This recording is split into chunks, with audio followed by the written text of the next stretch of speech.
Welcome to episode 6 of Rising Above Trauma, Addiction, and Culture in a Crazy World. I'm Michael. And I'm Jim. In this episode, we will examine how our complex PTSD symptoms and other dysfunctional behaviors learned during our traumatic childhoods have pushed us toward addiction. Jim and I are both in therapy and 12-step recovery, so we will use some research and expert opinion in the trauma field and our experience, strength, and hope in the discussion. Okay, well, there's a word of caution before we start. Cause and effect are notoriously slippery connections. On one extreme, it's superstition. On the other, no conclusions are possible. We will attempt in this podcast to make personal connections between the cause, traumatic childhoods, and effect, addiction, along with dysfunctional behaviors that lead to addiction. We will also cite some of the research with understanding that there are no perfect correlations. Yeah, and I'm very glad that you said that because there is I don't want to give the idea that like we know exactly like what in our specific past led to one addiction or another addiction.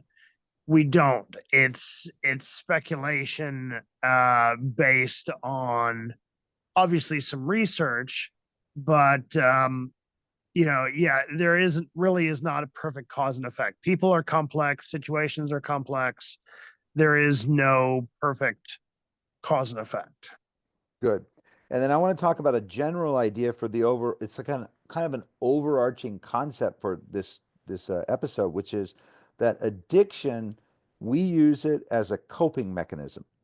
So the idea of living through trauma, that if we're in trauma, we need lots of coping. So our coping mechanisms are on hyperdrive, and then we're learning those dysfunctional behaviors. Either we're inventing them ourselves, learning them from friends, or learning them from our abusers because they're our family members for a lot of us.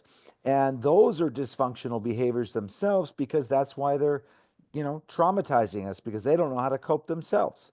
So it's kind of a mixed soup there of how this works together. Yeah. And we will review several common learned behaviors in trauma families and discuss how they may have pushed us towards addiction.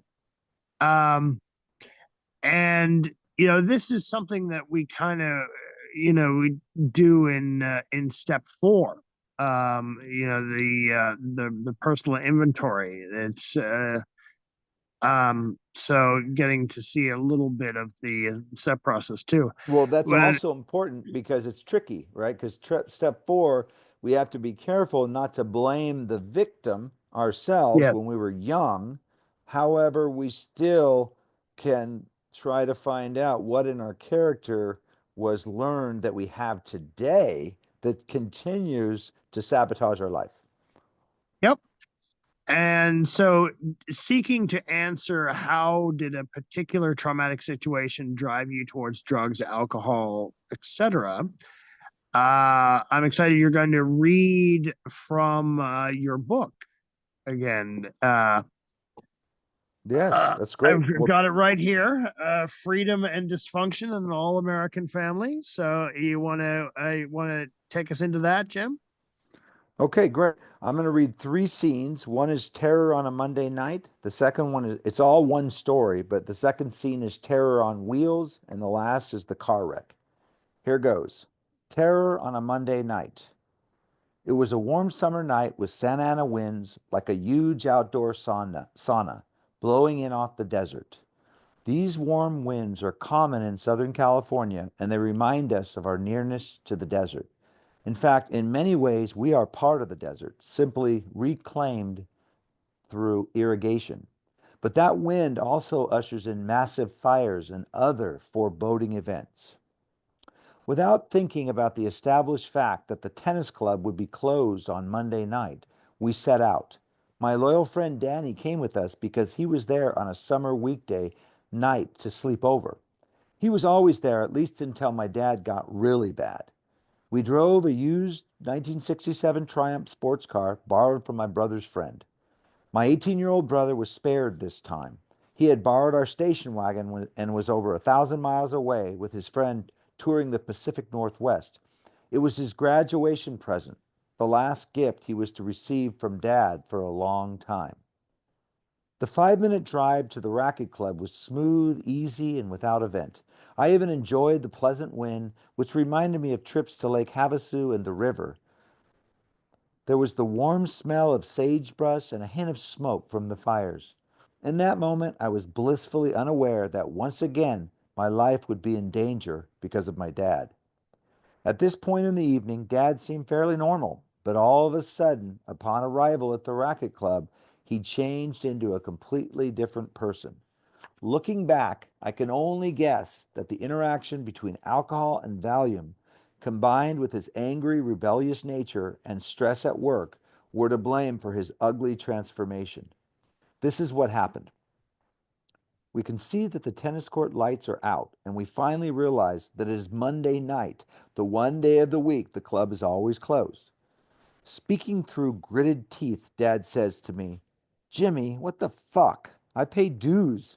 I've been working my ass off to pay for this, and now I can't use it?" I just agree with him and nod, but his voice is slurring and his face looks contorted, like someone who has just taken a huge bite out of a lemon. His face is beginning to turn beet red, and you can see the veins pulsing in his head and neck. Danny squeaks, "Let's go home. It's okay, Dr. Parker. I don't need to play. Maybe we can do it another night." But Dad just sneers and starts looking around for a way to enter. By this time, a dread and a chilling realization begin to bubble into my consciousness. This guy's crazy, irrational. He's certainly a danger to us and a danger to himself. At that time in my life, I had not begun praying for his death. That would come later, after more of these terrifying incidents. So I summon up some courage and I tell him, "Hey, Dad, it's okay. Let's go home." He ignores me and slurs, "Fuck 'em. Let's sneak in. We'll show 'em they can't stop us from having a good time. I pay 'em with my hard-earned money. We'll show 'em," as he staggers over to the back wall. Danny looks at me, white-faced with dread. The warm Santa Ana winds coming off the desert blow across my face and lift my blonde bangs off my forehead, making me forget for a single precious moment the trauma we are experiencing as we watch this man lose touch with reality. Faking bravado, I say, "Cool. Okay, maybe we can get in over there," as I point toward a low-lying wall that we'd climbed in the past to sneak in. But he says, "No, let's try back there. We can get in there." So we're scouting the perimeter in the back of the club where the 30-foot nauseous green painted concrete walls seem more like a fortress than a luxury tennis, swimming, and racquetball club, no longer a place of fun and recreation. The winds are howling now like Diablo's warning of General Santa Anna's vengeance at the Battle of Los Alamos. Nothing seems friendly or safe anymore. The man, my defunct caregiver and hero, decides on one promising location which would land us right across from the pool. I climb up the 5 foot red brick wall to check it out, but notice that there's a 30-foot drop from our side of the fence to the pool deck area below. I yell back in a fake whiny voice, "Hey, I think this is too dangerous. I'm scared. I don't want to do this." In fact, it was just that I didn't want Dad in his drunken, drug induced state to attempt the climb and fall to his death. What are we even going to do in there? Years later, after I had experienced many terror filled incidents like this, I might have just let him try the climb. But this event happens in the early stages of our family's descent into horror and madness. I look down at Danny and he pleads, "Come on, Jimmy. I just want to go home. Dr. Parker, can you please take us home?" And I could see Danny shivering even though the evening is still warm, his voice quivering now like he's about to cry. He whines, my mom wants me home by 8. I just remember, please, Dr. Parker, can we go?" The fact that this man was a physician and a generally respected member of our community seemed to have left him. So I continue to fake being afraid of heights and of getting into trouble for sneaking into the club. I climb down, and my father seems to find his senses a little, and he's willing to get back in a little triumph. But in his delirium, he fumbles with the keys to open the car door. He can't seem to find the right key. I say, Dad, what's wrong? It's the blue key. So he tosses the keys over to me over the top of the car, and they clang to the ground. You've finished. You find it then, Mr. Know It All, he growls. Trembling with a taste of bile rising in my throat, I pick up the keys, find the blue one, and open the door. Hesitatingly, I hand the keys back to him, hoping that he can drive. Now the real nightmare begins. We all squeeze back into the sports car, with Danny sitting shotgun and me in the back seat behind him. I notice that the soothing wind is stopped and everything is strangely quiet. My knees are squished up against the passenger seat, and I feel like I'm trapped in a metal box, a death trap. Next scene, terror on wheels. The drive home began reasonably enough. There were few cars on the road as we headed south down the highway. Then the real trauma started. At the bottom of the hill, the driver was required to execute a simple right turn while remaining in either one of the right two lanes. At this point, there was 50-mile-per-hour oncoming traffic racing toward us like executioners. But the man, he is now called this instead of Dad, in his insanely drugged, drunken state, eyes dilated, blacked out, swerves into oncoming traffic, just missing a huge diesel tractor truck as he struggles to bring the car back into our lane. He's laughing hysterically at the absurdity of the situation. Danny and I, mouths agape, are screaming in terror, but no sounds come out. I'm frozen, gripping the seat without a seatbelt. I can hear Danny whispering to himself, We're going to die. We're going to die. As we approach our street, the man fails to notice the black and white street sign showing us the way home. By then, Danny and I find our voices and scream, Turn! Turn here! He stops laughing and seems to wake up for a minute, making the turn, wheels screeching, just missing a honking brown station wagon. Danny and I look at each other, crying with relief as we head up the final stretch to our home. The car wreck. We crawl up the street at 10 miles per hour. The man seems to have forgotten where he is. That's when I adopt the tone of a coach. Yeah, you're doing well. It's close, just a little more. Our beautiful, wonderful house of relative safety is approaching on the left, but he doesn't seem to recognize it. I'm still coaching the man. Okay, it's just right here. Get ready to turn left into the driveway. But the man's eyes have gone out of focus and he doesn't seem to understand what I'm saying. He can't even seem to recognize the house and he passes it up. Danny, please, please, Dr. Parker, if you stop, we can get out, okay? We can find it ourselves. Could you just stop here? But the man replies with hostility in his voice. You guys saying I can't handle the car? Saying I'm some sort of retard? Then he realizes he's gone too far and passes our house. I say, No, Dad, of course not. Just stop and pick up and back up a little. Our house is back there, just a couple of houses. Please? The man grumbles angrily, but he stops and starts backing up. When he gets to the house, we plead, Okay, it's here. Pull in here. So he stops the car, jams it in first gear, and revs it full speed, smashing it right into the 12-inch high curb. Danny is crying now hysterically, and his shirt is covered with blood from his split lip where he smashed it into the front windshield. When the car finally settles, we both jump out, running and screaming, He's a maniac! Help! Help! And that's the end of that section of my book. So I just wanted to say one thing is one of the coping mechanisms I learned here would be on a night like that, after he settles down and goes to bed, I'm still freaked out. So I learned to smoke marijuana. And that would be something like, I'm freaking out. Oh my God, what is he going to do? And then I come home, smoke a little weed, breathe in deep, hold it like this, and then breathe out. And I could feel the anxiety washing away. And I say to myself, it's no big deal. it's over. Just relax and forget about it. And the marijuana worked effectively on that occasion and many others. Michael? Hmm. Yeah. So we have a list. You found a list of learned behaviors, and obviously we don't have time to go over all of them, but um, I'm curious which one of those do you think would grow out of like the situation that you just read? All right, I'll pick oversensitivity to stressful situation. We call that hypervigilant also. And I've had situations where it's not that dangerous, but it's a little dangerous.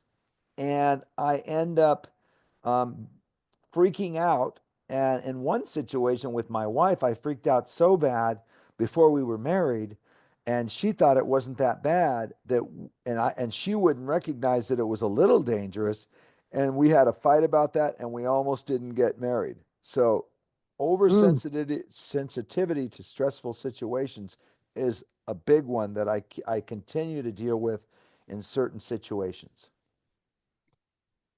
I like as I was reading, like one thing that struck as you were reading, I'm sorry, one thing that struck me was that you seem to have, and it's obviously you're looking back at the past, so it's not necessarily how you were in the moment. Did you have the awareness then that your father was crazy? Oh yeah, it's but the awareness was more visceral, right? And here's another one. It says relationship difficulties. So the idea that you could talk to a person and reason with them and you might get a reasonable response, that kind of experience made that impossible. So no, I was terrified. I knew he was insane, but that doesn't matter. I felt absolutely powerless to affect the situation. Yeah, and for me, the one that jumped out at me was the disassociation via distracting activities or mental processes, which, um, like I remember as as a kid, like not knowing that, and I think a lot of this had to do with the level of isolation that I had. Like I was pulled out of school. I didn't have any siblings. I didn't have any friends. I didn't have anyone to reflect reality. So all I had was my mother. And so, she's essentially starving me, but telling me that this is what I need to do to be healthy. So, severe gaslight. And I for years did not remember the experience of being hungry. Um, and I think that I not only in the sense of powerlessness of I can't feed myself, but in terms of even feeling the effects of it on my body. I mean, I would look like, to me, I wasn't being starved, right? Because starvation was what happened to the kids in Ethiopia, that I saw on TV. Even though I looked like that, I had the distended stomach and everything.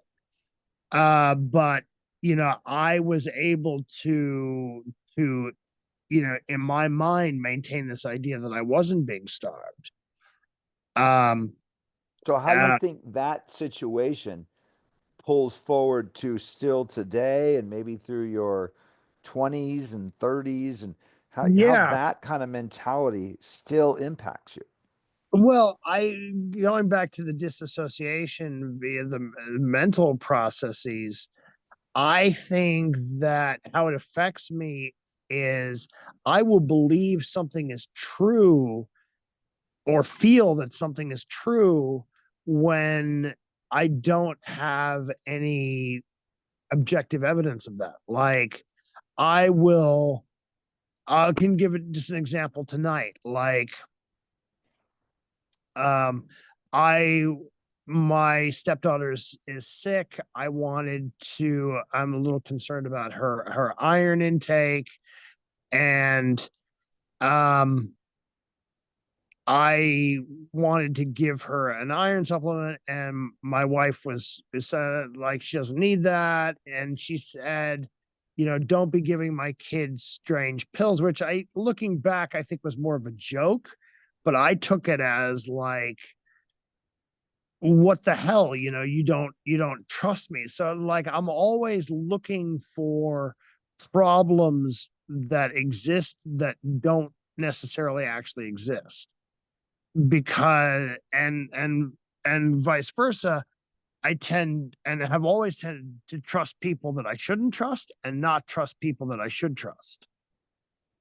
Right. And what about, you think there's anything to do with like sex addiction, in terms of deprivation and your sexuality? That Yeah, I mean, that's a hard one to unpack. Like, for me, I don't necessarily know how it made the leap from food to sex.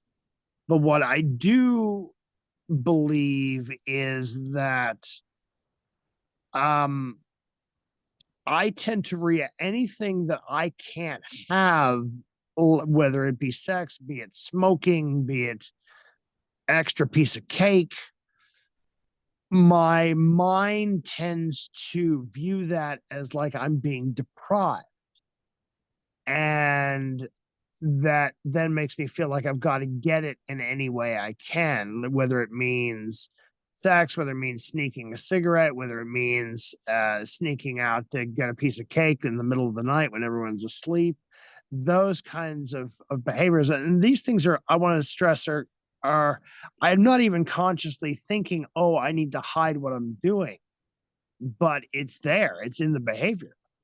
Right, and it might be profoundly integrated into your psyche because, for years and years and years, you're not sure where the next bite comes from of food, you know? Yeah, and that I know you. So one of the things that I wanted to that was important to me about this episode was that we draw as best we can um some kind of understanding of how addiction can rise from PTSD and trauma.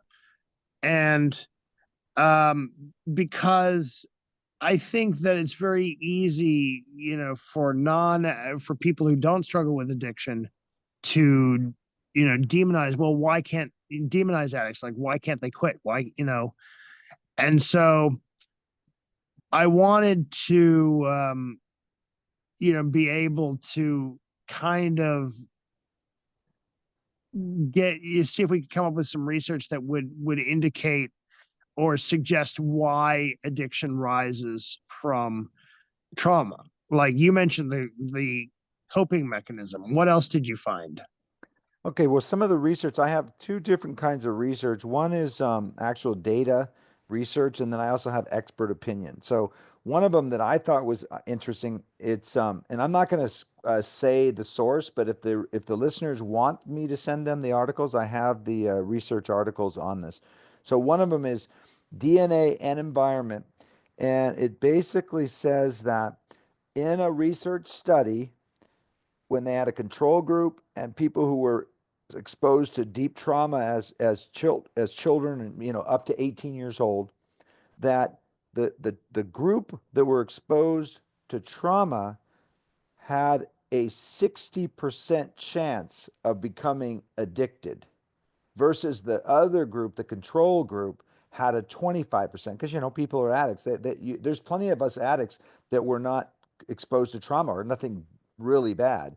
But 60%, if actually the high number of 60% is you both have psychiatric disorders in the family. My dad was, he would disassociate. He would become like paranoid to a point of psychotic. His mom was schizophrenic. It's in our family. He grew up, he had witnessed her go crazy.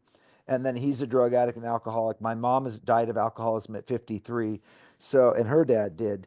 So I have a double combo. I think the number 60% is probably more like 80%. So I both have DNA and environment.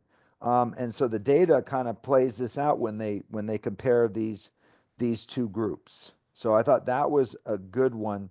So the idea that childhood maltreatment is associated with a higher risk of behavioral addictions and chemical addictions, that has been pretty well established in the Yes. research.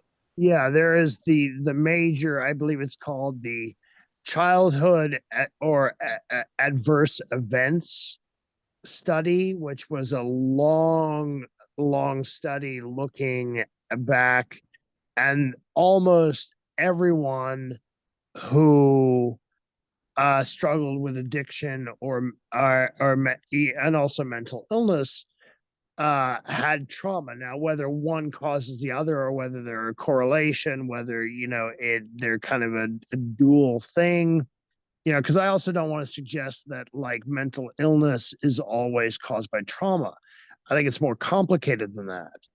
Well, But in your best-selling book, my sense is you had another dose of trauma because your daughter had such problems and your son did. So you're growing up in this overwhelming situation. I believe that was another significant source of your trauma. I don't know if you want to mention any of that. no, that's fine. I think that I'm still sort of processing that. You know, I've certainly had a tendency, I think, to like going back to the another thing with addiction, like I'm very uncomfortable, or I can be very uncomfortable with any sort of negative emotion. Like, and negative emotions are part of life. They're gonna happen, but it's like I don't want to feel them, and I tend to either go numb or preferably act out in an addictive way that will distract me from what it is I don't want to feel. Right. I mean, and for me, 'cause from reading your book, what's the title of your book again? Oh, January 1st. Right. January So 1st. January 1st, reading that book, I mean, the idea that when you're overwhelmed with your daughter acting out, struggling, her own issue, but it's hard, and the son, um, wouldn't we want a drug to beam me up, Scotty? I mean, it's like Absolutely. even a normie would want a drug for that. And me being an addict, it's like, gee, that is like pushing me. And I consider that trauma. We're not blaming the kid, but you were traumatized. So this trauma is pushing me for a solution, and drugs and acting out sexually, food are like, boy, they're effective in the short run. Yes, and that's the thing, is like, yeah, when you're, and I think, and certainly in my case, being bombarded with so much trauma, it, like, what, like I said, whether it's food, whether it's smoking, whether it's alcohol, drugs, sex, it it did work in the short term, in the sense that it would distract me. It gave me a way out. Is it, in the long run incredibly destructive? Yes. Um, but that's the thing about addiction that I don't know that normies, I love that term, the normies don't understand, is that addiction, it work. I mean, it's maladaptive in over the long term, but in the short term, it works. And that's why we keep going back to the addiction over and over and over again. Exactly. And there was other research study on dopamine and one on oxytocin, which is the teamwork drug, the social drug. And so here I am being full of adrenaline and lots of negative hormones, fear hormone. What's the negative the Adrenaline. fear? No, adrenaline and the other stress hormone. Oh, That cortisol. cortisol. So I'm being filled with cortisol, and the idea of my dad, let's being a teamwork, a team. No, it's the opposite. And the research I saw, another study, and I have them if you want, the audience wants them, is they did testing on people who suffered trauma and people who did not suffer trauma, and they measured their oxytocin levels. And the people who, the control group who did not suffer had, and these are a certain kind of measurement of amounts, okay? And it was 140 of the units of oxytocin as they measured it for the control group. And then the trauma group, they had only 69 units of this oxytocin in their blood in the same situation. So their Mm, body was producing oxytocin, the normies, much better than the trauma victims. That is a yeah. physical comparison. And I know we're running short on time, but I did find this really interesting. This where from childhood disrupted for kids um, who have already had neuron pruning due to early stress caused by chronic unpredictable trauma. When average adolescent pruning occurs, what remains may be insufficient for mood to be kept in balance. I found that really interesting. Yes, the mood imbalance, because that's part of what I consider my current, even today, disassociation into certain things like food and fantasy and images. And so that disassociation, because I do it before that. And why? Because my mood is out of balance and I feel terrible for Yeah. no reason, because everything is fine in my life. But I feel terrible for no reason. And then I can disassociate using these other ways of acting out and drugs, like food and non chemical drugs even to Yeah. feel better temporarily, Yeah. I unfortunately. mean, behavioral addictions are very real. And it's one of my great frustrations that they haven't been at like are not in the like for the example the DSM-5. There's disagreement, but they're real because there's the same hormonal release, and they've studies have confirmed this. Whether it be it sex, be it gambling, um, there's the same hormonal release as with substance addictions. Exactly. And I have a quote here from Bessel van der Kolk again in his book, Healing from Trauma, Owning Yourself.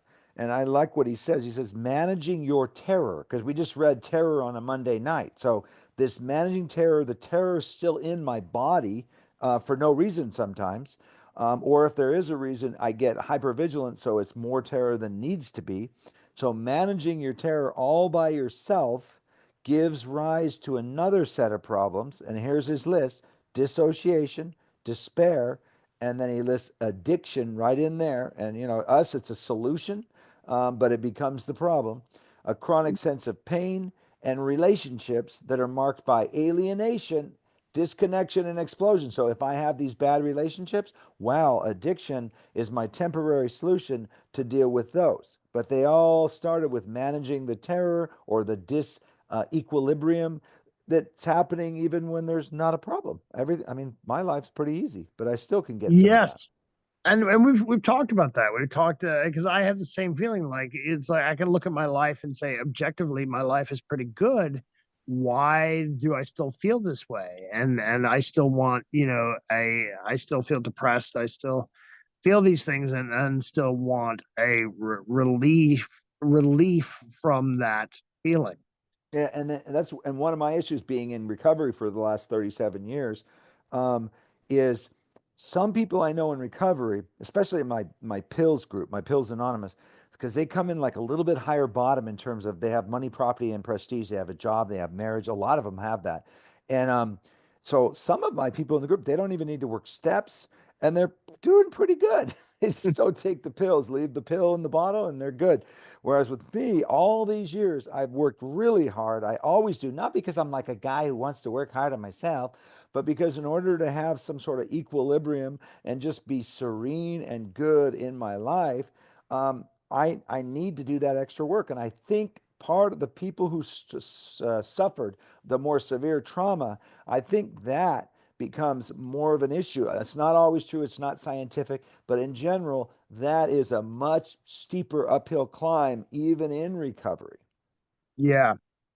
And I know we're over time now, so we do need to wrap up. But I am excited because our next episode we're going to get a, a another perspective of your childhood, which I think is I'm really excited for. So our we're gonna have a guest on for the first time on Rising Above.